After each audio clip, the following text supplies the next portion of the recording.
Israel's army says 3 hostages' bodies recovered.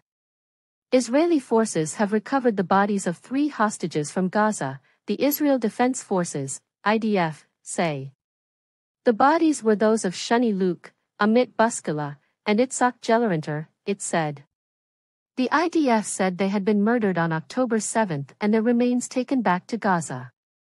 Local media reported that the bodies were found in a Hamas tunnel. About 1,200 people were killed in an unprecedented attack when Hamas gunmen burst into Israel. They took 252 others back to Gaza as hostages. Israeli Prime Minister Benjamin Netanyahu called the news heartbreaking. "We will return all of our hostages, the living and the deceased alike," he said. In a statement, the IDF said the bodies had been recovered in an operation overnight. It said it had acted on intelligence gleaned from interrogations of terrorists who had been detained in Gaza. It said the 3 victims had been killed at an intersection near the site of the Nova Festival massacre in southern Israel, before their bodies were taken to Gaza. More than 360 people were killed at the festival. About 125 hostages remain unaccounted for, with the others having been released or rescued.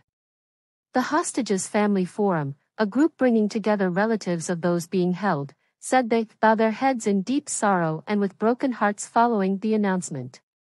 They said the 3 had been killed by Hamas terrorists, adding, "May their memories be a blessing."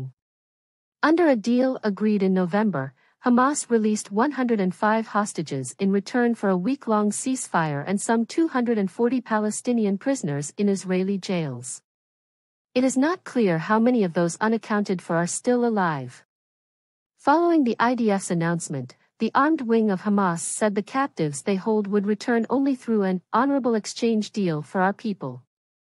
Long-running talks in Cairo aimed at securing a truce and further hostage releases are currently stalled.